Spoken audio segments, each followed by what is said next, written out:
మూడు టీఎంసీల నీళ్ళు ఎత్తిపోయానంటే పవర్ఫుల్ మోటార్లు కావాలి. ఒక టీఎంసీ నీళ్ళు అంటే ఎంత అంటే మీకు అందాజ కోసం చెప్తున్నా. ఒక టీఎంసీ అంటే హైదరాబాద్లో మీరు అందరూ హుస్సేన్ సాగర్ చూసే ఉంటారు కదా, చూసినా లేదా? ట్యాంక్ బండ్ హుస్సేన్ సాగర్ చూసారు కదా. హుస్సేన్ సాగర్ కెపాసిటీ 1 టీఎంసీ అంటే రోజుకు కాళేశ్వరం నుంచి ఎత్తిపోసే కెపాసిటీ ఎంత అంటే రోజుకు 3 హుస్సేన్ సాగర్ల పట్టే నీళ్లు 80 మీటర్ల కాడ లేపి 618 మీటర్ల కాడికి తీసుకుపోయే ప్రాజెక్టు కాళేశ్వరం. గంత పెద్ద ప్రాజెక్ట్ అది. మరి గన్ని నీళ్ళని ఎత్తాలంటే ఎంత పెద్ద మోటార్లు కావాలి, ఎంత పెద్ద పంపులు కావాలి. ఒక్కొక్క పంపింగ్ స్టేషన్లో, పంప్ హౌస్లో ఒక్కొక్క పంపు 140 మెగావాట్లు. మనం పొలంలో పెట్టుకునేది 5 హెచ్పీలు 3 హెచ్పీలు, ఇదేమో మెగావాట్లు. ఒక్కొక్క పంపు 140 మెగావాట్లు. అట్లాంటి ఒక్కొక్క పంపింగ్ హౌస్లో 12 ఉంటాయి, 21 ఉంటాయి. ఆ స్థాయిలో పంపింగ్ చేసే కెపాసిటీ ఉండే ఒక బృహత్తరమైన ప్రాజెక్టు.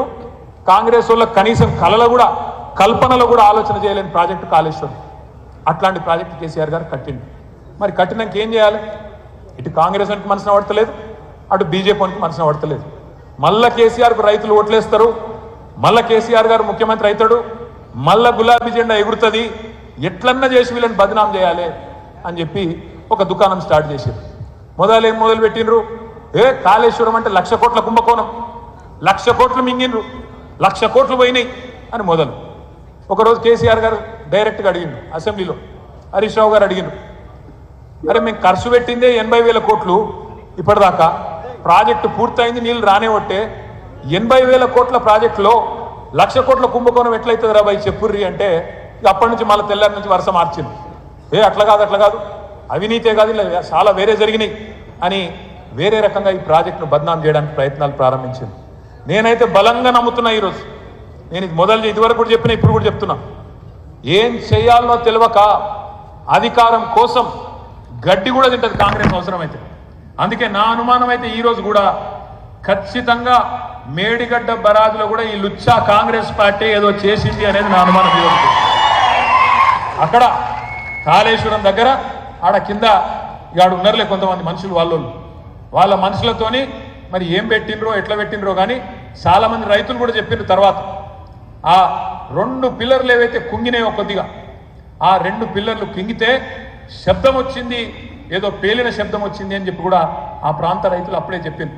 కానీ మనం పెద్దగా పట్టించుకోలే అన్నాడు. మనం ఎలక్షన్ల హడావుడిలో ఉన్నాం, అక్టోబర్లో జరిగింది 23లో, మనం హడావుడిలో ఉన్నాం, మనం పట్టించుకోలేదు. కానీ ఎంత హడావుడి చేసింది కాంగ్రెస్ బీజేపీ అంటే, దున్నపోతూ ఈనింది అని కాంగ్రెస్ వాడు అనగానే దుడ్డని కట్టేయమని బీజేపీ వచ్చింది. మీరు చూడండి, ఆడ పోతాడు రాహుల్ గాంధీ పోతాడు, రేవంత్ రెడ్డి పోతాడు. ప్రతి బ్రిడ్జ్ మీద మీరు చూస్తే ఎక్స్పాన్షన్ జాయింట్లు అనేటివి ఉంటాయి. ఇంజనీరింగ్ చదువుకున్న పిల్లలకు మీకు తెలుసు, ఎక్స్పాన్షన్ జాయింట్లు అంటారు వాటి. అంటే ఏంది?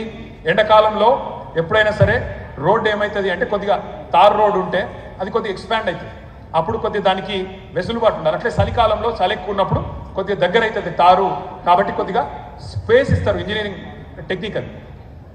ఆ ఎక్స్పాన్షన్ జాయింట్ ఏదైతే ఉండేనో బ్రిడ్జ్ మీద, దాన్ని పట్టుకొని చూసినావా ఎంత పెద్ద అవినీతి, ఇంత పెద్ద పర్రె పడ్డది చూసినావా అని కాంగ్రెస్ వాడు రాహుల్ గాంధీ, రేవంత్ రెడ్డి మాట్లాడుకుంటారు. ఇక వీళ్ళకు మించిన ఇంజనీర్లు ప్రపంచంలో ఎవరు లేడు. వీళ్ళు అనుడు ఆలస్యం, వీళ్ళు అన్నరో లేదో, ఆరోపణ చేసినరో లేదో తెల్లారే దిగినరు బీజేపీ వాళ్ళు, ఎన్టీఎస్ఏ వాళ్ళు వచ్చిండ్రు టీం. కనీసం నీళ్ళలకు దిగలే, కనీసం అక్కడ ఎట్లుందో సాయిల్ టెస్టింగ్ చేయలే, శాంపిల్ తీసుకోలే, 48 గంటలనే రిపోర్ట్ ఇచ్చేసింది ఏదో జరిగిపోయింది కుంభకోణం లంబకోణం.